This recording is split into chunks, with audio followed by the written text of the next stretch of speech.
3, 4, 5, 6 line down. Amrei Lezer. That's what I have. It sounds reasonable to me. That's 68. I'm down on base. Let's be correct about that. So that was for certainly the case. The question was just what line. Well, it's actually fifth line, but let's start from the third line, from the dot. Okay, Pshita. It's obvious. Meis ba'abayis hasocher nishbal Yerushalmi. If the ba'abayis dies, then the socher,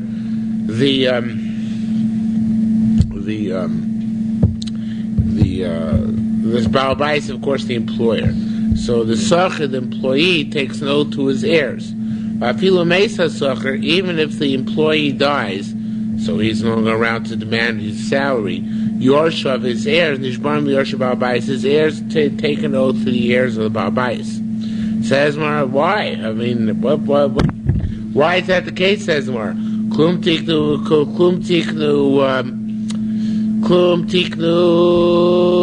ela b'sachir shema b'yorshav.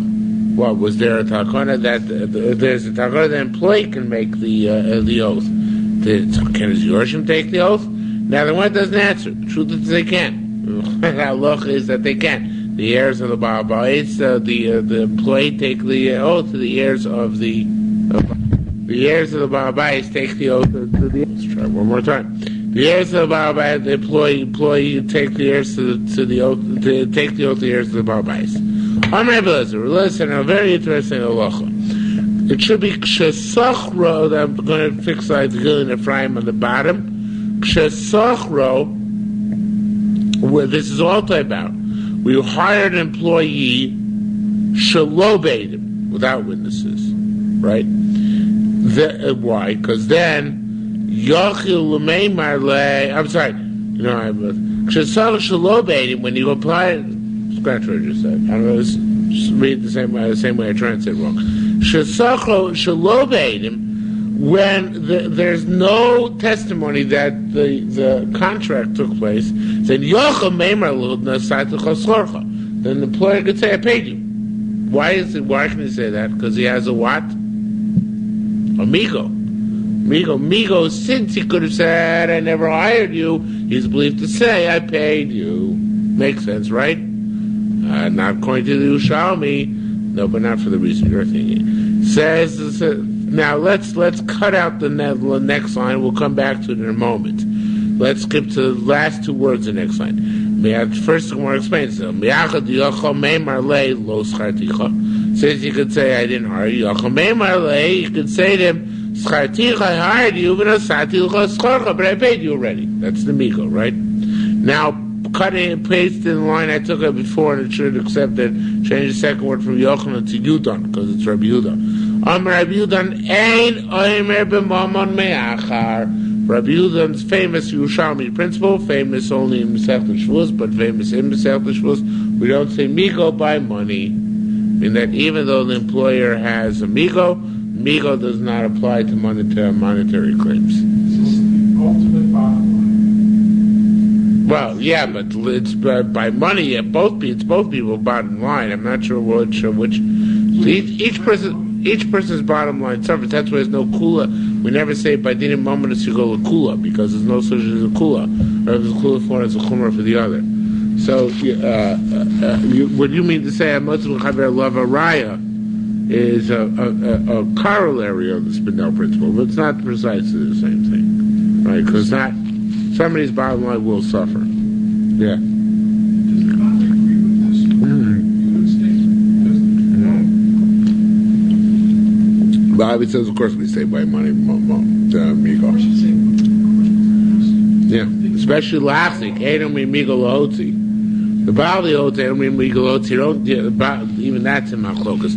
But ostensibly, the Bali holds that you can't use the Migo to extract money. But a migo like this, which is to maintain money in your possession, the Bali holds for sure, you say. There's Yerushalmi, yeah, of course. There's only Yerushalmi holds this way. Okay? Says on further, Masisa Pliga Rabbi Elazar. The Mishnah argues on Rabbi Elazar. Rabbi Elazar just the one who just said that we do say migo, right? So it seems our Mishnah argues Rabbi Lezer.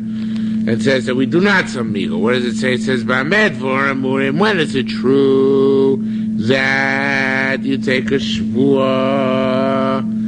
When B'shazeh Omer. Now cut out the next 5 words, it's superfluous. B'shazeh Omer Nasad Shar Teres Eretz Yisrael. B'shazeh Omer Nasad Chosol L'Cholecha. The employer says, I paid you. V'omer, and the employee says, Lo Natati, you did not take. But in the case where the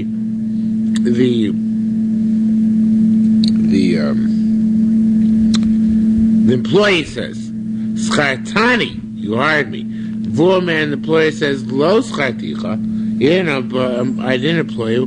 Then then the employee wants to extricate money. He's got to bring proof, right? He wants to be motzed. He wants to take away money. He's got to bring proof, that evidence that the employment actually was transacted. The kasha the Rabbi Lezer. It's Rabbi Lezer. If we're talking about Narmish, the only time Rabbi Lezer that he's believed the Shavuos is if they're Eidim, right? If they're witnesses that the transaction took place, because otherwise it would say that the employer is, according to Rabbi Lezer, employer is believed to say, I paid. Michal, they could have said the transaction never took place, right? So, V'kash Rabbi Lezer, Im Bar Bein Eschartani, if we're going to say that the whole discussion is only where they're witnesses, V'Allah Omer Lo Scharticha, then how could you ever entertain the notion that, like we just said, that the employer says to the employee, I never hired you. I mean, it makes no sense. The only way it makes sense, you could say, the employer says to the employee, I never hired you,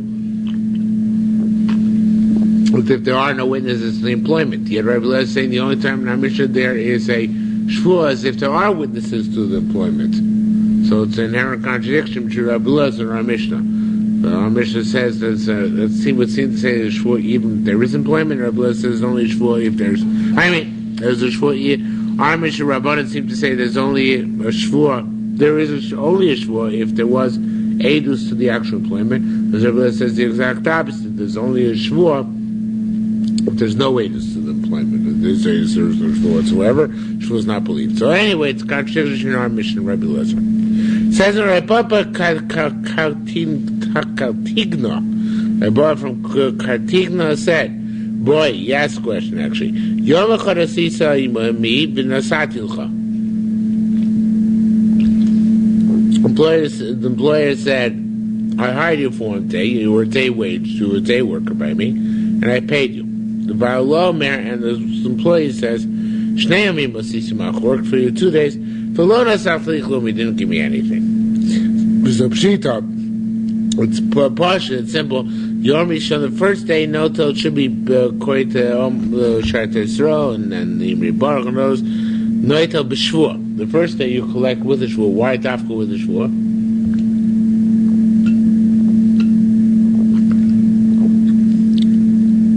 As the employer says, he paid the first day. Everybody agrees the first day was a work day. The employer says he paid. The employee says, you hired me for 2 days, and you didn't pay me for either day.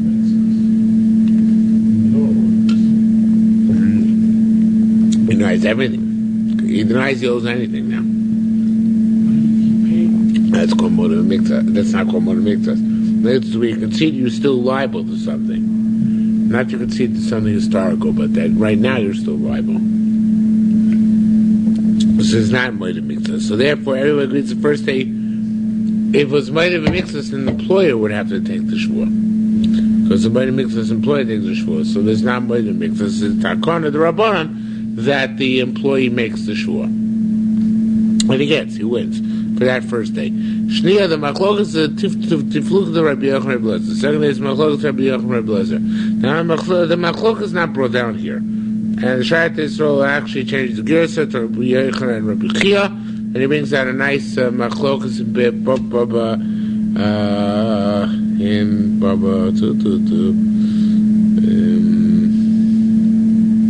Baba Mitzia, which he pulled out of the hat basically in order to be the machlokas concerning which they argued, but it's not clear. Excuse me.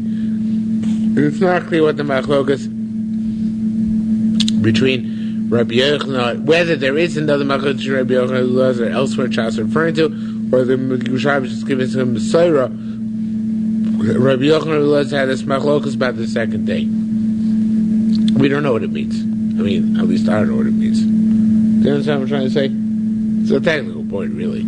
It says in machlokas Rabbi Yochanan, Rabbi Tifluk, the second day, whether the employee can get paid for the second day or not, it's machlokas Rabbi Yochanan, Rabbi Elazar.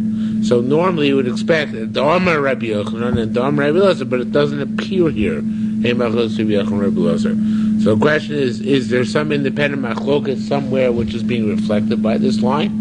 Or is this line just referring, giving us a point of information? You're not expected to know Rabbi Yochanan Rabbi Elazar's machlokas. I'm telling you that there is such a machlokas, which is the machlokas concerns the second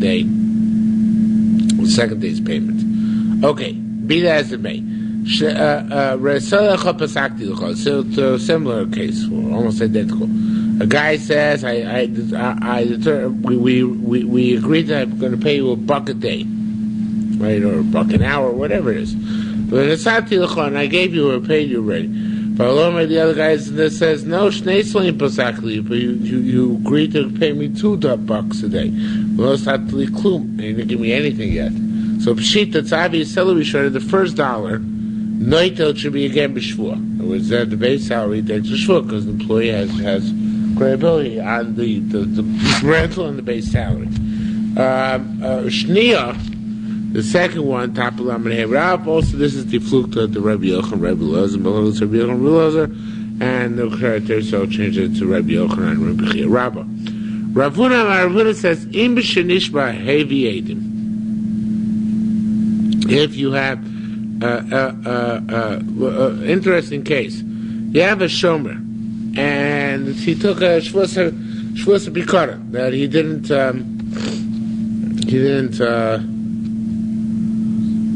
right, he didn't, but not a lose. He didn't, that'd be shomer socha. It wasn't negligent, wasn't pusher. If the animal's gone. But what if Imish Nishba heavy edim? He took an oath, and the witnesses were brought. Meaning, he couldn't deny that.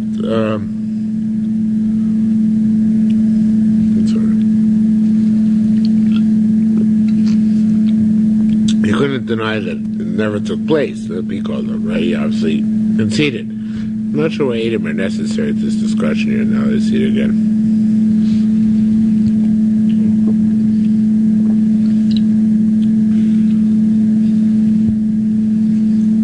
I think like this. What do you mean testify? Not allowed to say. It should be Hebi Edom. And good in Ephraim changes to Veloy so metis beifus. At the time that the guy took the oath, the animal was not in his possession. The show had been stolen or whatever the case may be, so it wasn't in his possession at that time. They ate him. Veloy, so both witnesses, it was in his possession at the time, but then it came to his possession afterwards.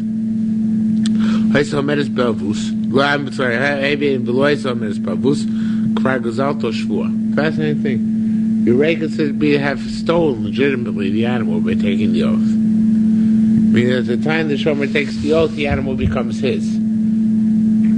Because the halacha is that now the kefil or arba chamisha goes to him, so therefore the animal is his. He stole it, and he finds afterwards, right? At that time it's lost or whatever, and he finds afterwards, so then he acquires the rights to the animal. So Veloy saw Menesvavus, Farkas out the Shvur already acquires it for the Nishba. Masisa Pli Gravura, the call of the Psalm Misharkas Rahuda says, Echan Shori, where's my ox? Over the of it. So he says, it's lost. Mashbiachani, I make you swear. Vamar, and the person giving safekeeping, Amen, concedes the point. But Daimin Shochlo. I'm sorry, I skipped. Shoshav, what? Excuse me? Yeah, I think I read it wrong. Masisa pli Rabun Eichel Shari Amlo Avad Mashbiachni Van Maramain Vein Milso Sha'achlo, and the witness testified that he himself ate it after he took a shua. So Hoda Me'atzmo Mishal Karen, he pays Karen the actual by principle of theft. Mishal Karen, Oda Me'atzmo, Mishal Karen,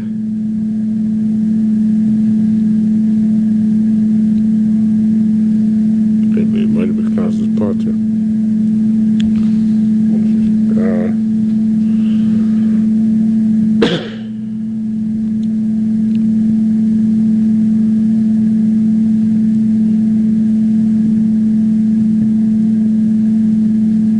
That work? Let me try that again. Let's see the plea of Buddha. Eichel Shori, Omer Lo Avad, says it lost it. Mashbiach Chani, and make it take an oath. Omar Armeni says yes. Ve'edi Minim was Sha'achlo. Witness could see that he himself ate it. Mishalim Mar Karen. Why should you only pay Karen?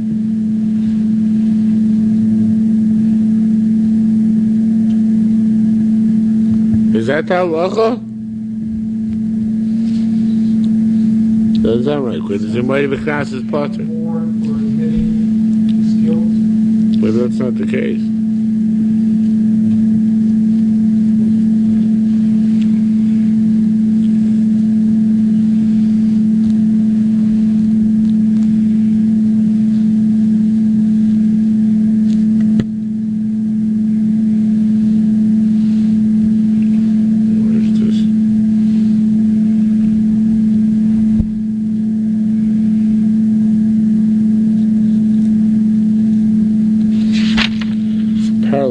Somewhere.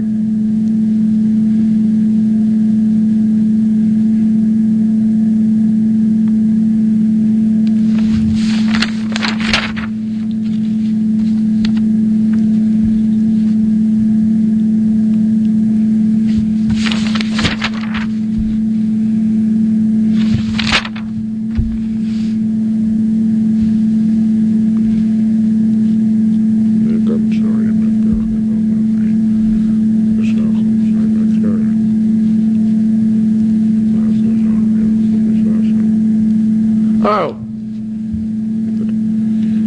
Korban Shavuos, of course. Korban Shavuos, you only bring if you concede on your own that you lie. We're not talking about a kefil here. Kefil might have been Knas's potter. We're talking about the concept of Shavuos for having conceded you lied on an oath. That you have to concede the point on. It's when it's a knas, not when it's a korban. Korban is separate parameters. So by korban, on the contrary, you have to concede yourself to be liable to a korban. Somebody else can't be mechayiv you a korban. Remember why somebody else can't be mechayiv a korban? Why can somebody else make mechayiv a korban?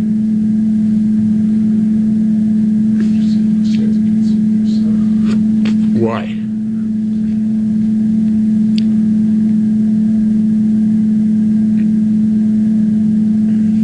It's a trick question.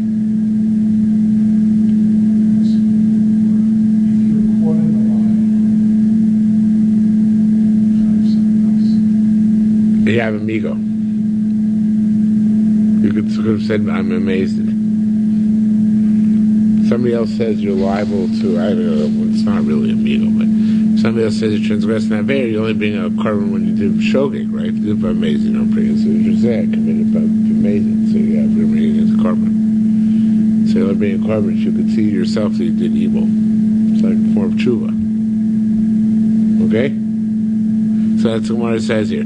So, Hoda Me'atzmo, if he can sit in his own, Mishalin Karen, he pays the principal, the Chomesh, and a fifth, the Ashram, and an extra, and of course, the korban. So, now, the question is like this. The question is, wait a That's part of the korban. Restitution plus the fifth. Okay? So, this all is brought to argue on Rav Huna. Because Rav Huna said that once you take the shvuah, you acquire all rights to it. And we see it's not the case. That even after it took the shvuah,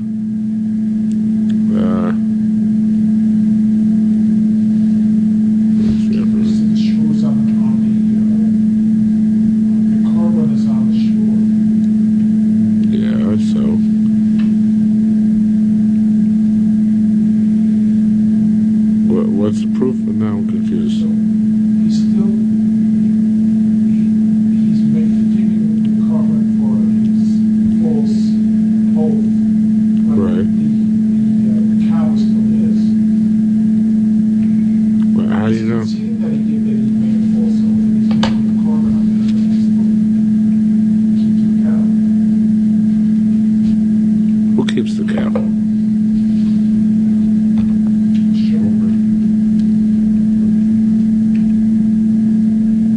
No, that would be a riot to Rabbi Elazar. That would be a proof to Rabbi Elazar. We're looking for proof against Rabbi Elazar. My mind is just not working. What's the proof against Rabbi Elazar?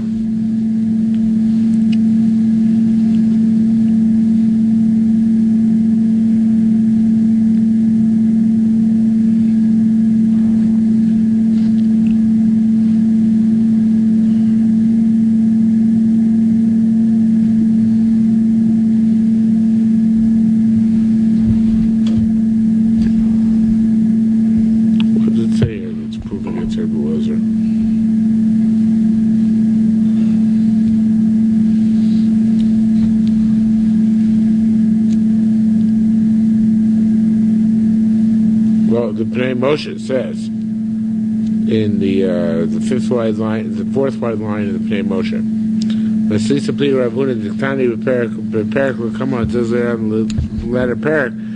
Hechotra, where's my ox? Etc. You pay the principal Afal Pisha Adim Bo Achash Nishba, even though the witnesses come after the Shvuah. It's really an extrinsic question to our sugya. It doesn't appear explicitly, but the witnesses come later on, after the Shvuah. So, nevertheless, he's chayav to pay the Keren L'Chomesh Roshim.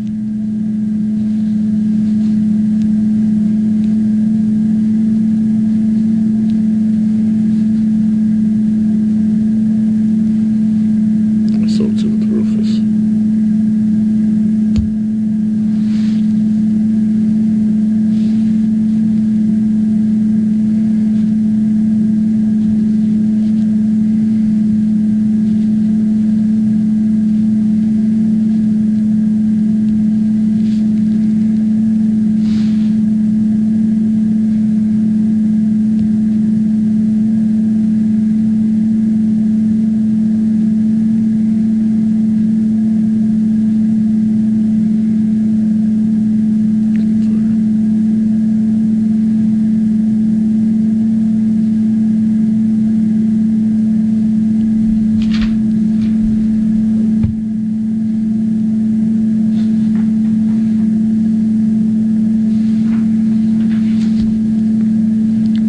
I'm not sure.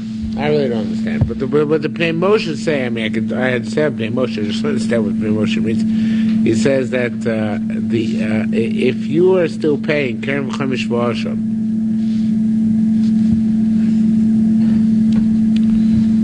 I don't want to say because I think what I'm about to say is wrong.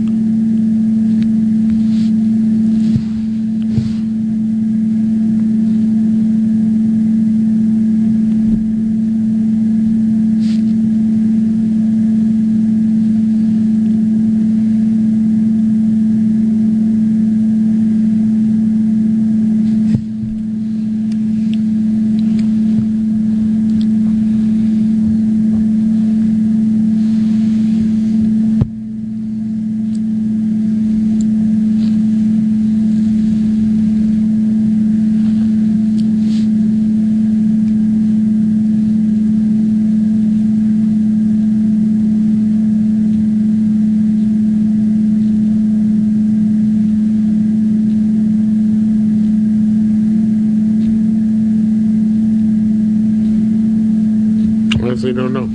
And you know what? Let me go back to the top of the page, so you'll see. Maybe you can figure out. Which is actually. Again, Rav Huna Amar Im Shenishba. If after Shavuot came.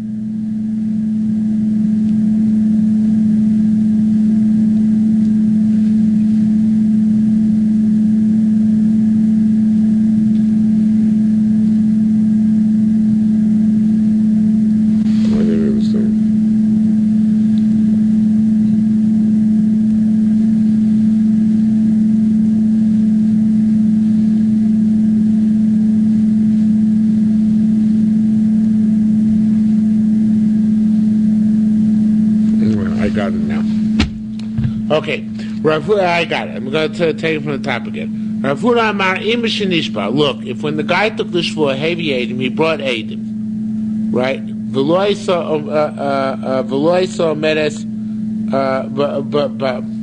b'ayvus. He brought Eidim, and the Eidim said, "Well, it was your trough, it was in your feed to feed us, whatever."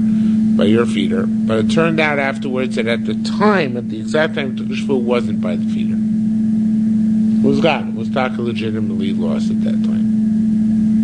Okay?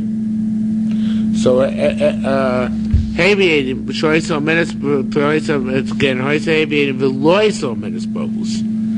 It wasn't standing by the feed, by the trough, at the time you took a shvuah, so it wasn't really in your rishus, you weren't high anything.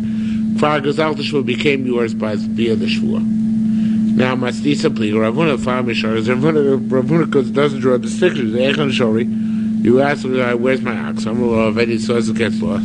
Mashpiachani, make him take an oath. Varmar Armeni says, then he takes an oath. Veidim Minim Shachlo, and the witnesses testified that he ate it.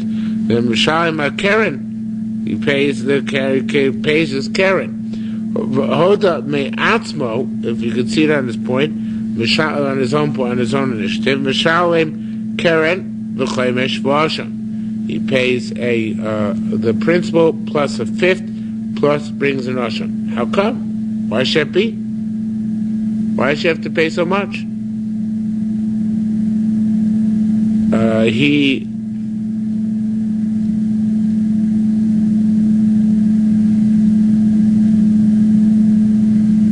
That's not the question. The question for the ratio. It's from Shoria Echon Shor Amelo Avad. He says Los Mashbiachani V'Amar Amen, and make him take an oath, and he says yes. Then he has to bring a Keren. Veidim Minim Shachlo Mishayim Keren. No, we should figure. I totally confused.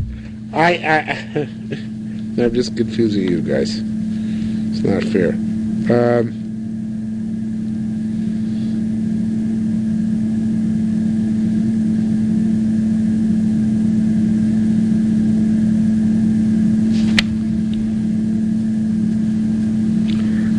It's not fair. Where is this Mishnah?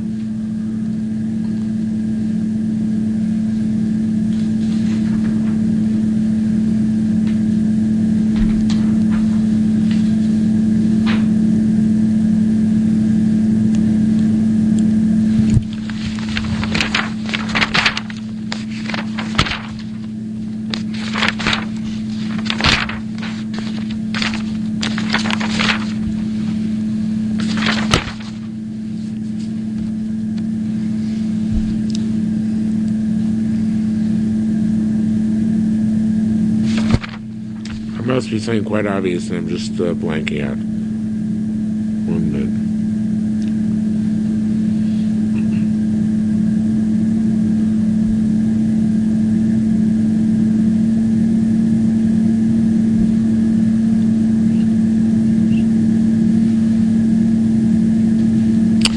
You know what? Let's try it this way. The question will become clear from the answer. Okay? I don't guarantee that, but I think that that's the case. Again, Rabban Amar Im Shenishba. If it's not about a case where the shvuah was already made, and then heavy Eidim, and then witnesses were brought, and the Velois, again, of course, good find Velois some of his papers, and At the time that he took shvuah, he wasn't lying because it wasn't by his feet trough. So kvar goes out the shvuah. Already comes his being the shvuah. Masisa, please. When he made the shvuah, it was. No, look in the frame, the bottom.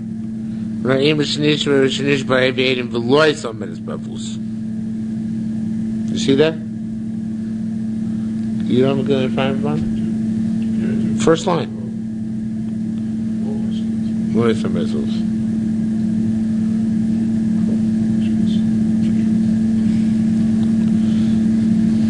Okay, so again, Ravuna Amar Imashinish Ba'evedim.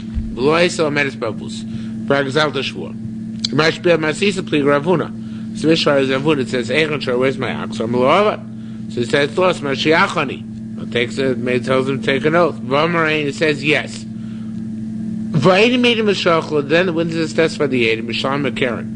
He pays the Karen. If he didn't need witnesses to testify against him, but he could sit on his own, Mishlam Karen B'chom brings down the principal, gives it to the guy from whom he stole, and then he brings an extra fifth and Rasha with that as well, and brings the Rasha Beis Hamikdash. So now, what's the answer? From which we'll reconstruct the question. Masnisa, the Mishnah should be the opposite. The Gilin Ephraim changes it. The Mishnah which makes him liable is where he ate it, and then he took the shvuah and then he ate it. So when he took the shvuah, was he taking an emes and took a shvuah? He took the shvuah and then he ate it. No! What the shvuah says that... What does he say? That he doesn't have it? He doesn't have it, right. Oh, so that's not a valid So that's why there's a Karen Chomesh Nosha. But however, the Ma Ravuna, as Ravuna said, is again according to Gilin Ephraim, the opposite what says Gemara. If he ate it and take the shvuah, was he lying the shvuah? No. Is he a Roshra? Is he going to burn in hell? Yes. But was he lying on the shvuah? No. So does he have to Karen Chomesh Nosham? No. Only the Karen. because he doesn't... Who wasn't lying on the shvuah. Yeah, he doesn't admit to anything. No, even if he did admit it, that wasn't lying on the shvuah.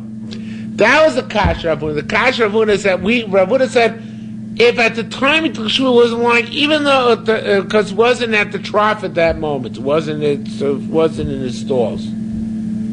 So then he acquires the fee of the shvuah. So if that's the case, how can we chayav a Karen Chomesh and Osha? So the Gemara answer is very simple. So the case of Ravuna, the case of Mishnah is totally differently. Because Ravuna's case at the time he took shvuah wasn't lying. In the Mishnah's case at the time he took shvuah was lying. That's why he doesn't get off the hook. Okay? It says more. Mechavish tells the Rabbi Yehuda. Rabbi Yehuda also seems to have a contradiction. Taman over there, and we have no idea where over there is. Okay, the various difference for us given, but we don't know idea exactly. The Taman Omer says, Afilu, even if low, it should be Hodah, even if there was no motive in Mixas. It should be actually Hod Yodah or Hodah. Here it says that in order to make a shvuah, an employee against an employer, it has to be a motive in Mixas. An employer concedes he owes something. Now he doesn't concede he owes anything. He doesn't know anything at all. He has to concede he owes something. So this contradictory. It says you don't always need motive in Mixas. They don't know exactly where. It don't says you don't need it. So it says where it's not shvuah daraisa, afilu, it should be even lo hoda, even if there was no yediyah, okay, and then no confession, because something which is not shvuah satar, rather nishba v'noitel. Shvuah satar is only nishba, where you take a shvuah in order to keep, but shvuah the rabbana you take a shvuah in order to get. So it says, there, because it's not like the shvuah of the Torah, even if there's no concession, no more than mixer, so we're makel. In other words, you get a shvuah d'rabbanan even for a lower standing. But here, by the employer, and again, we don't know where that other case is, but here by the employer, No, it's not. The opposite. Over here in our case,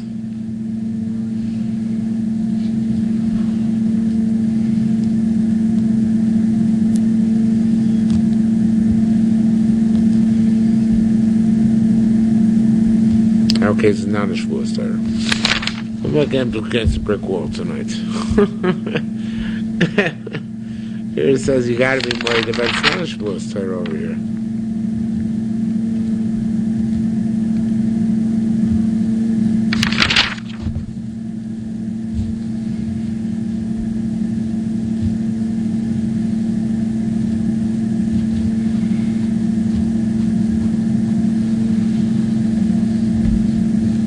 Well, I forgot. Gilad Ephraim deals with that. Okay. Gilad Ephraim says, you're right, Shavuos Torah is a shvuah where you take a shvuah in order to keep something. And Shavuos Rabbah is where you take a shvuah in order to extricate something. But the Gilad Ephraim says, here the word Shavuos Torah and Shavuos Rabbah focus on something else. The Shavuos Torah is a case where the guy who's making the claim says definitive. And the guy who's making the counterclaim also says definitive. So Shavuos Torah allows one definitive to overcome another definitive. The Shavuos Rabbah is where one guy says a definitive and the other guy says, Ein Yodeh, I don't know for sure. In that case, the Shavuos Rabbah works. Okay, so he said again, Shavuos Torah, Shavuos Rabbah is not so much focusing on which party takes the Shavuos, but what the response is. Whether the response is whether an I don't know response would work. Well, no, not I don't know response. A counter response would work or not. The Torah says, in by case of a counter response, there never is a shvuah. Shvuah is only by moed mikvas.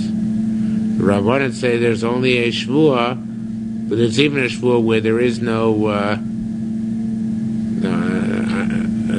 It's a poor choice of definition. It's a Bari Shema. Right. Yeah, but you still need Shvuah D'Rabbanan in those cases. That's what I'm saying. You still need Shvuah D'Rabbanan, even in the case of Bari Mishema. Be the rice only need a case of Shvuah. You only need Shvuah Bari. Bari works by Bari. But there's still Bari Mishema that's considered to be a Shvuah D'Rabbanan. Okay, and that type of Shvuah D'Rabbanan would not work by Bari and Bari. It only works by Bari and Shema. Only where somebody is clear, and the other guy is unclear.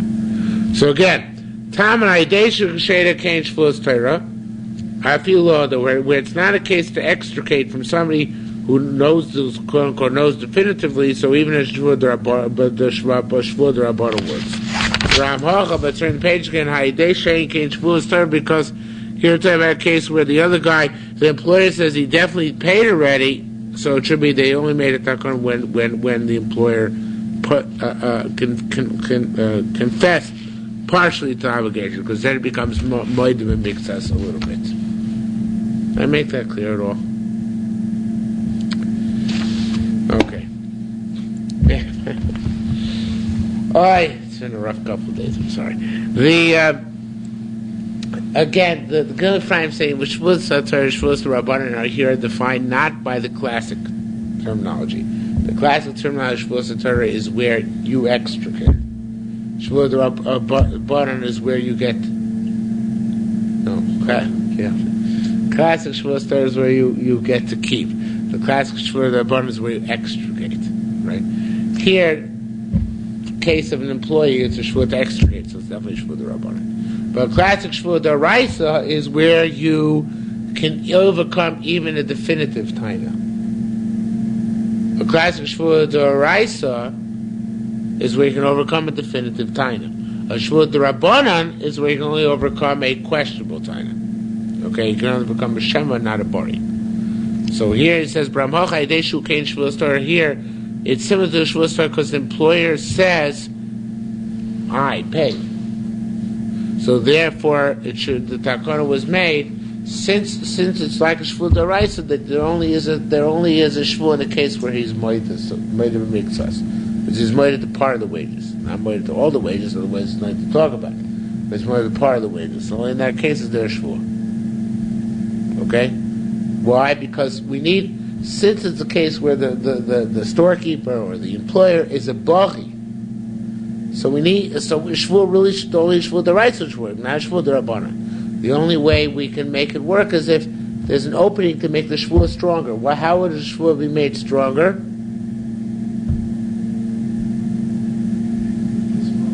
In Moed HaMikzas. Why does it make the shvur stronger? Because it makes us smell a rat. That's the case where the shvur is the stronger. Remember, the shvur which should make it stronger is the shvur the guy who wants to take away. Moed HaMikzas makes the shvur of the machzik weaker, but the opposite of that is the Moed HaMikzas makes the shvur of the tohen stronger. Right? The shvur of the guy is Moed HaMikzas. So that's what I'm saying. We need Moed HaMikzas here. Normally, Moed HaMikzas is the reason to take a shvur precisely because it diminishes the strength of the defense claim. So therefore, he has to make a shvur in order to bolster his claim. But here it's about the shvur of the prosecution. It's a shvur, and this shvur is bolstered by the Moed HaMikzas. That's in Moed HaMikzas in order to bolster his complaint. So it's like the mistake that I made at the beginning of the evening. The employer is the Moed HaMikzas, but the employee is the nishbat. That's right. Okay. So now the more now asks a question. I'm going to try like to there. So although I honestly don't know if he's correct in his draft. Ma'alagal shvuas star means normally gil shvuah means can we add on more shvuas? But Yerushalmi, according to the Shartei Sod, does not use gilgal in the language in that context. Rather, it means can you roll them into one? But if the guy is liable to two shvuas, let's say shvuas pikad and shvuas you can take a shvuas takara shvuas d'rabbanan and roll it into another shvuas d'rabbanan. It should be avolo shvuas Torah al shvuas takara, and not vice versa either. You can't take a shvuas Torah and put it together with shvuas takara, and shvuas takara al shvuas Torah, nor shvuas takara al shvuas Torah. Why not? Because tamad zenish ba'veinu mishalim. One takes a shvuah and doesn't pay, and the other one also takes a shvuah and doesn't pay. In other words, you have two shvuahs where you take a shvuah in order to avoid paying, combine them to one. And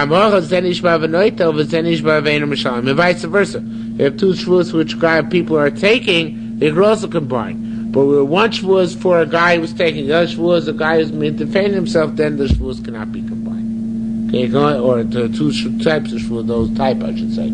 Right, you can't combine those two. You can only combine shvuos where there's one direction, not shvuos where there are two directions. Is that clear? Two different types of shvuos. Okay. Then how is a person from whom something is stolen take a shvuah? So if they testify they entered somebody else's house. This is actually a case, this is a very interesting case. This is a case basically of circumstantial evidence. These are cases where Chazal made a shvuah in a case of circumstantial evidence, where the raglayim ladover, the clear-cut evidence is on the part of the certain claimant. But Chazal say, you know what, since there's no real evidence, so what do you have to take instead? Take a shvuah. Shvuah's nishboim v'nochli. Okay? So the same thing is true of a case of theft. Somebody comes into your house, you see him rummaging around. And when you come back later, a couple spoons are missing. So use two and two together. You make and you make an oath to boot. That's what makes you believed. It's an interesting concept. Circumstantial evidence plus an oath will give credibility. Okay. So Umishka Shlo B'Shuzah, he took stuff without his permission. Almost he says, "Teni Kilashin Natalti, give me the stuff that you took from me." Bullman, the guy says, "Lo Natalti, he didn't take anything. I raise an Ishva V'Noita, so I take an oath and I take." Rabbi Omer, not true at Shisham Mikzas Sodai. It's got to be a little bit of concession. Okay, it's at house. So Amalos, he said, Shnei Kelai Natalti. You took my two vessels. Where Lo Natalti Ella Echad says, no, I'm not such a big thief. I only took one. That's the way to make us he's liable to shvuah. Okay, so basically, so circumstantial evidence, interesting. Yeah, actually, it's very interesting. The only time we accept circumstantial evidence of theft is if you saw somebody enter your house, breaking and entering. What if you enter your chutzner? It's not considered to be enough of a circumstantial evidence of theft. Why is that? Because a lot of people go to other people's courtyards. House is not, but courtyards, yes. And it's only if he entered the house with the intent of taking something out as collateral, or that so he said, but not if he just entered the house damazoi. And we don't. Then we say that we're not. We don't assume that this guy actually stole.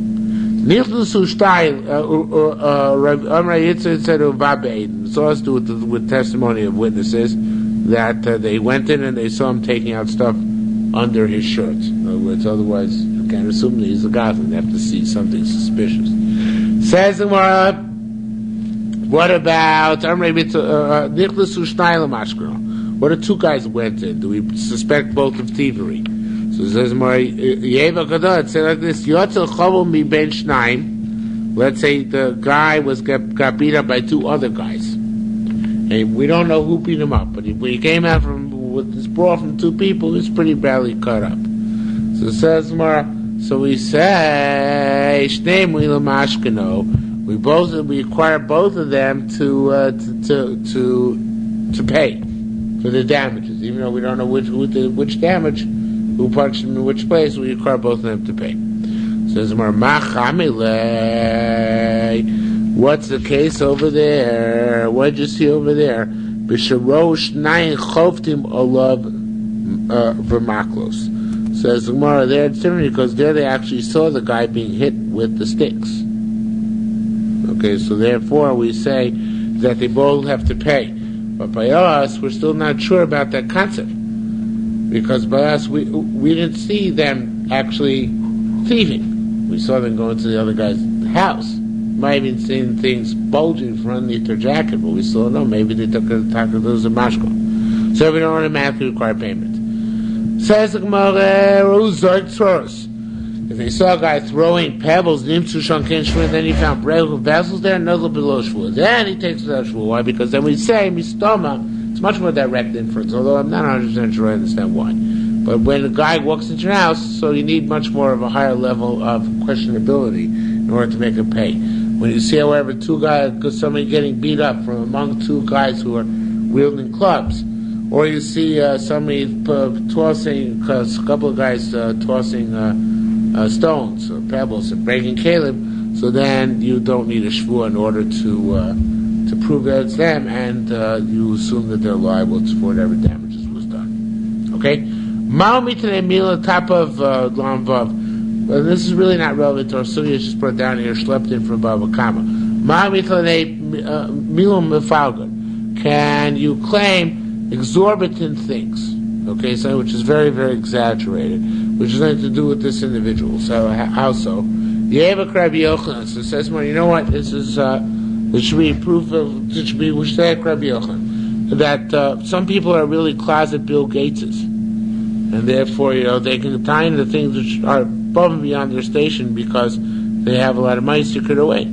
So God gave a kadadamar kedam Rabbi Yochanan bar nosh atir go shuka. Some people are rich in the marketplace. Umiskin go besa, and poor at home. They make themselves their miserly and skinflint, and vice versa. Atir go besa. Certain people are very rich at home, very opulent. Maskin lo shuka, and they make themselves out to be poor when in the marketplace. Yesh misa share. There are people who get rich, or vein coat. They have nothing. In other words, they pretend that they're rich. So sheish, there are people who pretend that they're rushing, that they're poor. V'hom raven, they have a great deal of money. So I have a story along these lines. This story again appears in Baba Kama as well. Rabbi Ba Bar Mishtoy Uvda told a story. Hava Barise, which took place with the sharecropper, the Bar Ziza. The sharecropper left by another individual, astronomical amount of gold, right? Literal is like a liter. So he left by him 33 ounces of gold. It's a lot of gold, right? So in any event, so meets Bar Ziza, very recent Bar Ziza. Bar Ziza died and a sharecropper died. Asuv Zakumi Rabbi Shmuel Rabbi Yossi. The case came from Rabbi Shmuel Rabbi Yossi, who gets the gold back. Amar said, Umam Lema Lon. The Choma Davi Larisa the Barziza, Lad Barziza in the Yerushalmi Shavuos, how much I read. It was saying that This money obviously belongs to Barziza because the sharecropper was so poor he couldn't afford it to own so much money, right?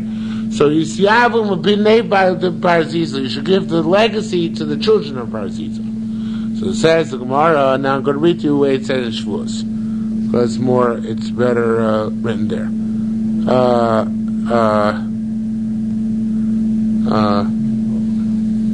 In Baba Kama, sorry. First it should say here, Havel Barzir Banim Ravin and Banim Dakikin. He had younger children, older children. Amri said, Yasbun Chevraya Pliga. So he said, let the Rabbi Pliga, let the older ones take their half. Because when the younger ones grow up, then Yasbun Chelkaya, they'll take their part. Okay? So it says more in the meantime, while they're growing up, so it says the Gemara, Damach Rabbi, skip 2 lines, it's basically what I read just now. Damach Rabbi Shmuel Rabbi Yossi, Shmuel Rabbi Yossi died. Asub the Kumin Rabbi Yochanan Rabbi Chia Ruba, so case came for Rabbi Yochanan the Great, and he took over the case. I guess he was appointed judge in charge of Rabbi Shmuel Yossi's pending cases. So he said, if you're going to learn from that, from Rabbi Shmuel Yossi, you can't learn anything out from that. He's been a slow boy, there's certain people don't want to make themselves well known, like Rabbi Yochanan. Maybe Barzuz's sharecropper was filthy rich. You see, I haven't been in that research to be given over rather to the children of the sharecropper. Amalei married the big donor, so the guy was holding on to outer safekeeping, said, Karayabisbag already paid out half erroneously. Amalei said, Mashna Sata, what you gave up, be based on Sata. You gave out according to based. Mashata, no, you said, be based on that. What you're going to give is also be based on. In other words, don't worry about anything. Whatever's being done is being done, and the consensus on based on. So it's not your problem. It's just their shliach. Can the children, sharecropper, say the children of Barziza? So Havali Madana take what you to give me back what you take. So Yachlam say no. Yachlam Malone, they could say Machanasa be based on Nasa. Whatever's done was under the consensus of basis, so you can't take anything. Children of Barziza got this unexpected windfall, which really shouldn't have been theirs. Can the younger ones say to the older ones, well, let's divide on what you got so far, because that's the extra which the state got. So they could tell Mitzvah, it's on. No, it's our Mitzvah. Whatever extra stuff came in, it's for us. We got it as a Mitzvah, and basically it was a gift from God. It has nothing to do with you guys. So Rabbi Yitzchak said, Even Rabbi commission Nisan Matana. The difference between the older ones who already distributed, the young ones who have not yet distributed, except in a case like this, it's as if the older ones, meaning the older sons of Barziza, got a gift. Yerushalmi Shavuos is much more explicit. Basically, what we say is, based on the situation, takes it from over here without overturning the past. So even though Rabbi Chia held that the money should actually go to Barziza's sharecropper, not to Barziza's kids, that was the poor part which already went to Barziza's kids, stays by those kids, and they don't even have to redistribute among themselves with the younger kids. Because since it's an extra legal maneuver, because Abidina wasn't coming to him. So therefore, we should really take it out for him. But it's based on the side, we don't overturn based on the psak. But Lamaisa, the flip side of that is that the older ones don't have to split up with the younger ones. Okay? So it's a tough luck, unfair halacha, but that's life. Okay, and since that's life, we'll stop.